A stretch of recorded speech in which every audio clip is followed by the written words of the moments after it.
I could probably make some bargain there. So the price of the flat was what 500 something, 510, and given the emptiness of the room, I was thinking that I can probably purchase that for, I don't know, you know, maybe 300, 350, something in this magnitude. So there were like four people in the room which wanted to bid on it, which is actually kind of a small number. And well, ultimately it ended up being around 400, and I didn't really want it any longer. Also because I got conveyed the information that there was like a conflict of interest during the auction. So the conflict of interest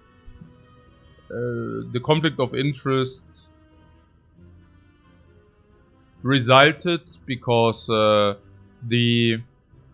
current tenant, the current tenant wasn't the owner, and the current tenant had an own interest to purchase the object because he wanted to. He fall in love with it, or like, you know, it's not exactly logical. I mean, what I'm saying is it's not exactly logical in a market environment, like in a way like for the evaluation of the object, right? So once somebody with interest is also bidding, you should not really get involved with it too much, because it will influence like the market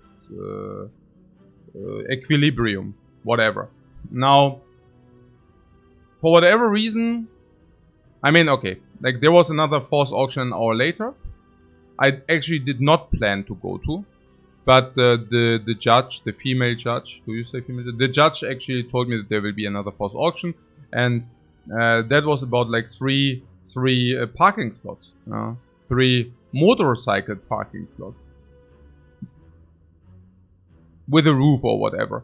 And now, usually I don't go to those because the price was, 3,800 and 2 times 5,500. So it just doesn't make sense to go there, like, and travel there. But given that the room was already so empty, I was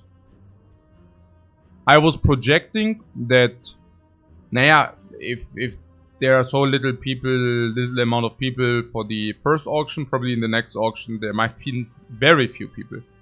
And since I was already there after nearly an hour of auction, I was like, yeah, why do I not just stay another 15 minutes and take a look who actually is there for the parking slots?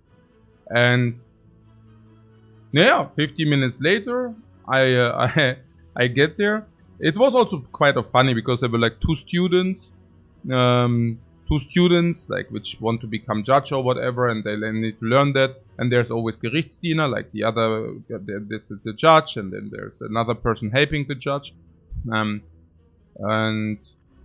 it was very funny because I'm sitting there and being actually the only person in the room, and she's like, hey, is nobody else coming? Did you see somebody? I'm like, no. And then she sent like her the Gerichtsdiener, like the guy, the woman who helps her. She sent her to take a look whether there's anybody there. Nobody there. So she's like, okay, do you want to bid on those objects? And I'm like, yeah, sure. And she's like, do you know what objects we are talking about? I'm like, yeah, parking slots, right? And she's like, yeah, no, it's actually motorcycle parking slots. And I'm like, yeah, doesn't matter. I also take the motorcycle parking slots. No difference for me. And yeah, I don't know. Like, she's like, okay, but do you like to take a look into the documentary? There's some documentary which actually describes what is being sold. And I'm like, no, I'm fine. I just take the slots. And she's like, do you really not want to take a look into it? And I'm like, hey, Cray, thanks very much for your rate, by the way. And I'm like, no, I take them. I don't care. And like, she insisted that I actually take a look into it. And I'm like, yeah, okay, if you insist, I can take a look. Like, she's like, you should really take a look into it. And I'm like, yeah, no, I don't need to, but if you insist, I can. I will. And then I pretended that I take a look, but obviously everybody knew. It was probably just situational comic. But, so, you know, it was just super funny. And, yeah, so I ended up with like 3 motorcycle parking slots.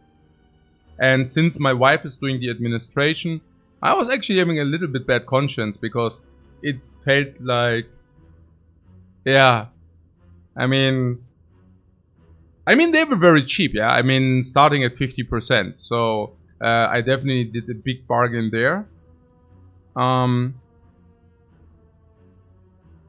But yeah, now we have 3 motorcycle slots. Not exactly sure what we're gonna do with them, but yeah.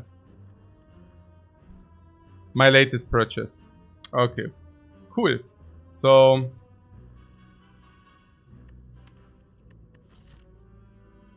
hey, so long. Welcome, welcome.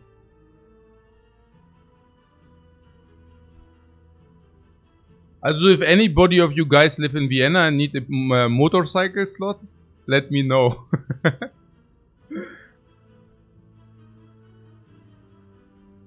Yeah, I mean, the thing is, if you purchase stuff like this so cheap, it's also very easy to make a good profit out of that from them. I mean, if you think about it, because I purchased them for half the price, I can now basically rent them out for 10 bucks a month and can yield a big profit. Another thing is that you do suddenly have no maintenance. Parking slots maintain pretty much themselves, so that's pretty cool. Yeah. Bastube says tier 3 sub to park your motorcycle. Yeah. No, absolutely. We can do that. But don't you want to know where it is?